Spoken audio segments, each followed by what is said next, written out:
জয়নাবাদ স্কুলের সহকারী শিক্ষক জনাব স্যারের কাছে কিছু জানবো। বিসমিল্লাহির রহমানির রহিম। সমস্ত প্রশংসা মহান রব্বুল আলামিনের জন্য।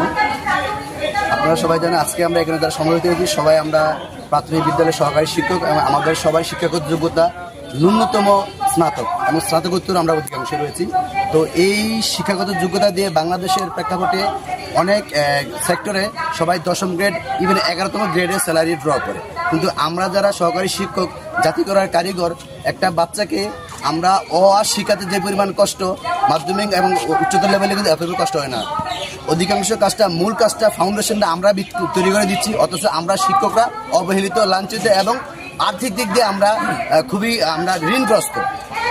আমি যদি বলি ভুল হবে না, মোর দেন 90% টিচাররা সারা বাংলাদেশ সবাই ঋণগ্রস্ত প্রাথমিকে। তবে আমরা ঋণের বোঝা মাথায় নিয়ে আমি আমার বাচ্চাদেরকে আমি শিক্ষা দেব।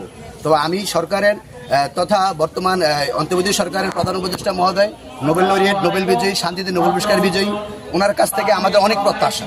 আমরা চাইবো আপনি একজন বিশ্বমানের নেতা, বিশ্বমানের ব্যক্তিত্ব, আপনাকে চাইবো আমরা যে আপনার মাধ্যমে প্রাথমিক তথা বাংলাদেশে যে আমূল চেঞ্জ হচ্ছে সেই সাথে প্রাথমিকের চেঞ্জ হবে এবং আমাদের যে যৌক্তিক দাবি দেওয়া, আমরা আপনাকে এটাই বলবো যে আপনি কারো কান কথা না শুনে আপনার লোক দ্বারা এটাকে জাস্টিফাই করেন আমরা কি এটা যোগ্য দাবিদার কিনা।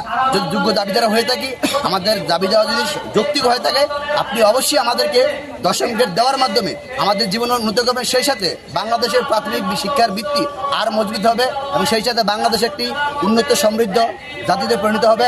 আপনার নেতৃত্বে আমরা সহকারী শিক্ষকরা থাকবো ইনশাআল্লাহ।